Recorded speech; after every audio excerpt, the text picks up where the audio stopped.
Critical Thinker also says favorite thing about new canon you prefer over the EU and vice versa. I'll go right off the bat with EU over canon that I immediately prefer if we're talking about books, especially, but just any media. It attempted to tell new stories and continue to push the lore. They always push the lore. One of the reasons they were able to do that is because with the canon tiers that they had back then, if George Lucas just wanted to erase something they wrote, he just did it. There's no fuss about it. Everybody else had to deal with it. So they were able to write pretty much anything they wanted. Now we have much safer stories that don't necessarily try to do things that are as important. And even when they do start to look like they're going to tell something that's really, really exciting and important, oftentimes they pull back in favor of something that's more minute in terms of canon significance. The focus on the Skywalkers as well, the fact that it's so much more well defined, but also canon has only existed for 10 going on 11 years now, and the EU existed for over 30 when it was canceled. So it's hard to compare the two continuities in terms of like the amount of content, the amount of great content. The EU certainly wins in the fact that when you read the books, it actually feels important, not like a filler story. As for canon, one of the things I think it's done better, again, I assume when we're talking about canon versus EU, we're specifically talking about books, comics, video games, like that side of the extended lore, not TV shows. Because obviously, if you include TV shows, that's something canon's done better because you have all 7 seasons of the Clone Wars and you have every live action show and the Bad Batch and Rebels, versus EU was only the droids and Ewok shows and then the original Clone Wars and the first 6 seasons of Clone Wars. Which, as much as I love the original Clone Wars, the amount of good, great stuff we've gotten since 2014 on TV is significant enough to where I would give that edge to canon there. Even if pretty much nothing besides maybe Rebels has come close to being like a favorite show, or besides Andor and Rebels, a favorite show of mine over that original Clone Wars. But if we're talking specifically about books and comics, I think comics has done a great job of really giving us important character moments for a lot of big characters, Luke, Leia, Han. I've liked how we've basically redone what we did in the 70s and 80s with Marvel Star Wars comics then, now, and retold the gaps between the original trilogy in comic form. But this time, being that Star Wars is a lot more established than it was back then as a style and as a form, the stories have been a little bit more interesting, a little bit more compelling and less pulpy or less comic booky. Even though those are fun pieces of history, I think this is a little bit better for the overall Star Wars lore. The other thing that canon does really well, and I just did a top 10 Legends books of all time if you want to go check it out on my other channel. When I was really looking at the list, because I was working on my top 10 canon books as well, EU really doesn't have like any character specific stories. There are a handful, like Kenobi is one, but even those types of stories, they really try to push the plot forward. They're a little less focused, hyper focused on character. And even though I'm tired of the character specific stories, we have gotten a lot of really interesting deep dives on a lot of characters in canon that the EU never really did. The EU sprinkled it out across larger narrative, which is great as well, and it is what I prefer. But you wouldn't have something like the 2 Thrawn trilogies we have in canon as much in the EU. You wouldn't have something like Brotherhood. You wouldn't have something like Bloodline in the EU. These specific Leia or Obi-Wan or Qui-Gon books, Master and Apprentice, in the EU had a lot more, here's a plot point, we have to resolve it, but also the characters are going to learn a few things on the way. So that's something I would give to canon. Still prefer the style that EU went for. The biggest thing that canon has done better than EU has been Vader. No matter what, even if you drop Rogue One, even if you drop his appearance that we've gotten in Rebels, it's still great stuff there. We've got all his appearances in Fallen Order and Survivor that are really solid for him. His book appearances have been really good.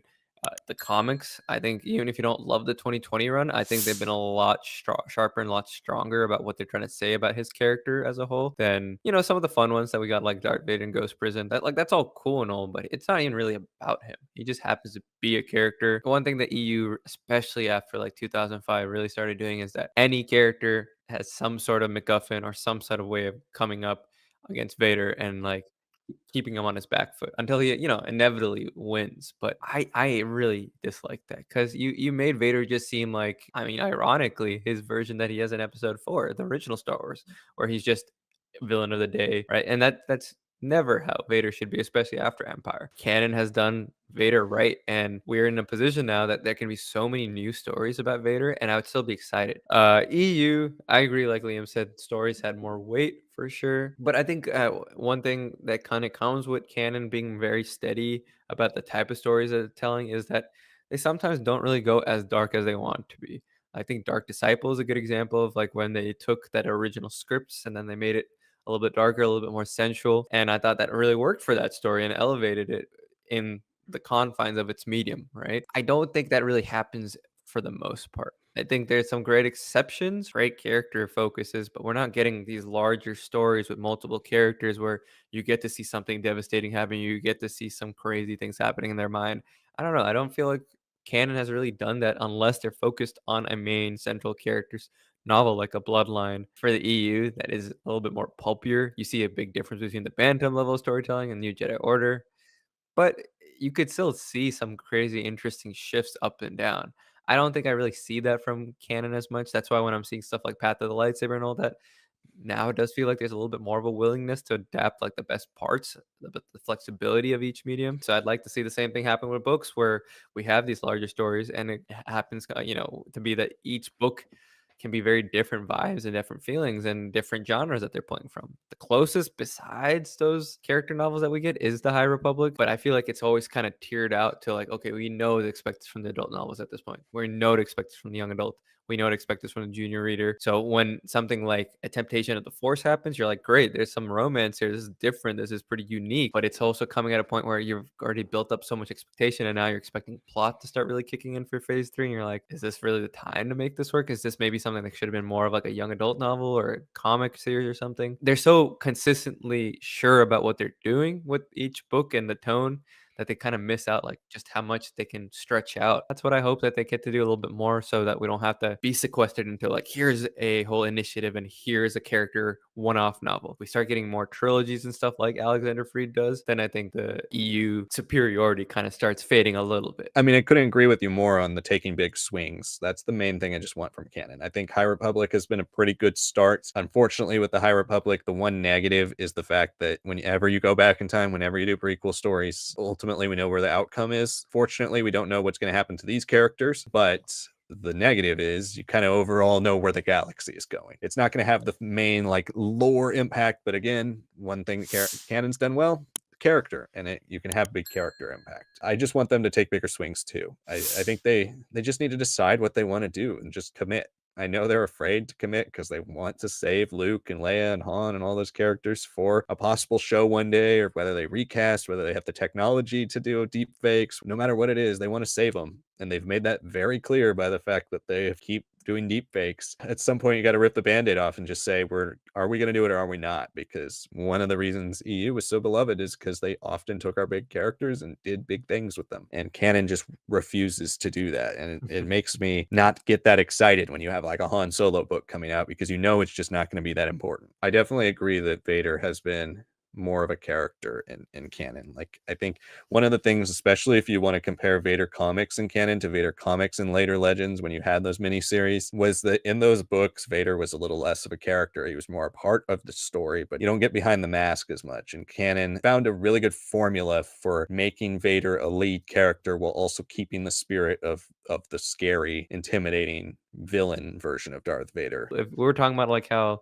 there's like, oh, there's Clone Wars '03 and how that was kind of meant to be connected to '08, and a lot of early '08 kind of basically assumes that it's all leading into that. That's all wonderful and all, but there's plenty of people who are still upset by '05 Clone Wars Initiative and everything that kind of went there with the multimedia of that and then running up against the '08. I think once we started reaching these initiatives that the prequels had a little more influence on, and once we got past New Jedi Order and they wanted to connect to the active storytelling that was being made, that was being viewed by more and more people, the EU lost its way as their series because okay, we have to reference some development in the prequels now that recontextualizes everything about these characters, and then they have to act like it's always been that way.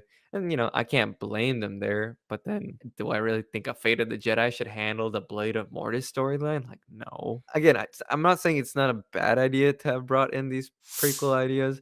I just think that like once it becomes like the centerpiece of such late stage EU decades past what we're seeing in even New Jedi Order, it starts being like, okay, now you're just kind of forcing it. Like I think it was a little bit better, but once we reach Fate of the Jedi, even though people enjoy those books for the most part, I think everyone's like, well, what does this Mortis stuff have anything to do with what we saw in Clone Wars? It doesn't really feel like the same. Hello there, Star Wars Lads fans. Thank you so much for watching this video. This was actually a clip from one of our live streams and Q&As. So if you'd like to join us every single Tuesday around 7:30 p.m. Pacific time, make sure you join us. It'll allow you to ask a question that might be turned into a video. Hopefully you join us. Thank you so much for watching. Make sure you like the video, subscribe to the channel, and comment below all of your thoughts on this clip. Thanks for watching, and we will see you all next time.